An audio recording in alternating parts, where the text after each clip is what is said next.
Donald Trump has said lots and lots of controversial things since he started running for office almost 3 years ago. But something he said over the weekend at a party fundraiser at his Mar-a-Lago resort struck me as particularly tone-deaf and dangerous.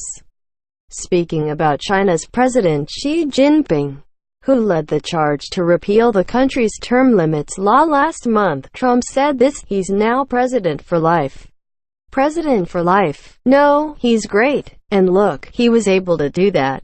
I think it's great. Maybe we'll have to give that a shot someday." It's not totally clear to me whether Trump was half joking or not. Trump's speech was behind closed doors. CNN obtained a recording of his remarks, and, in the news story on the speech, CNN's Kevin Lipnick notes that it was upbeat, lengthy, and peppered with jokes and laughter, but it is not obvious, at least to me, that Trump was joking about Xi's power grab. Because, well, he almost certainly wasn't. It's no secret by this point in the Trump presidency that he is someone who tends to heap praise on authoritarian dictators. Leaders from Turkey, Thailand and Egypt have all won plaudits from Trump. And then there is, of course, Russian President Vladimir Putin, who Trump has treated with kid gloves even as the U.S. intelligence community unanimously confirmed that Russia was behind an elaborate attempt to meddle in the 2016 election. Trump, throughout his life in politics and in business, has generally adhered to the might makes right view of the world. From urging attendees at his campaign rallies to knock the hell out of protesters to focusing on the need for America to be more feared and loved around the world, Trump has demonstrated that his governing theory is largely centered on taking as much as you can until someone stops you.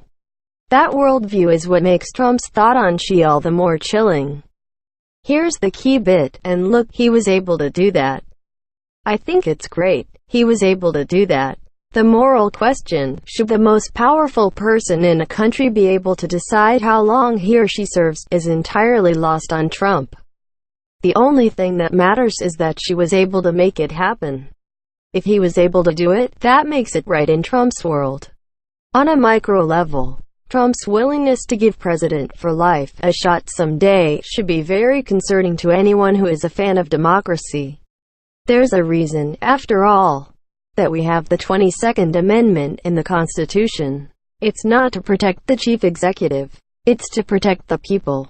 To ensure that the most powerful person in the country is not only subject to a performance review after 4 years, a little thing called the election, but that no matter how beloved they are or how much more they want to get done, they simply can't serve more than 8 years in office. On a macro level, Trump's praise for Xi and interest in his move on term limits is in keeping with a broader lack of concern he has demonstrated in the idea of president as moral leader. His reaction to the race riots in Charlottesville, Virginia, last summer was the leading example of the moral vacuum in the White House at the moment.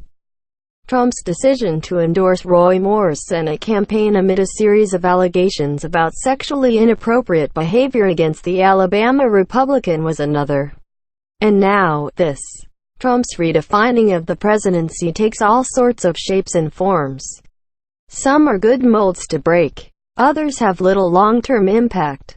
But Trump's willingness to engage in moral relativism and to stoke the notion that you take as much as you can until someone stronger stops you are the sorts of things that will likely echo well beyond his 4 or 8 years in office. And not in a good way.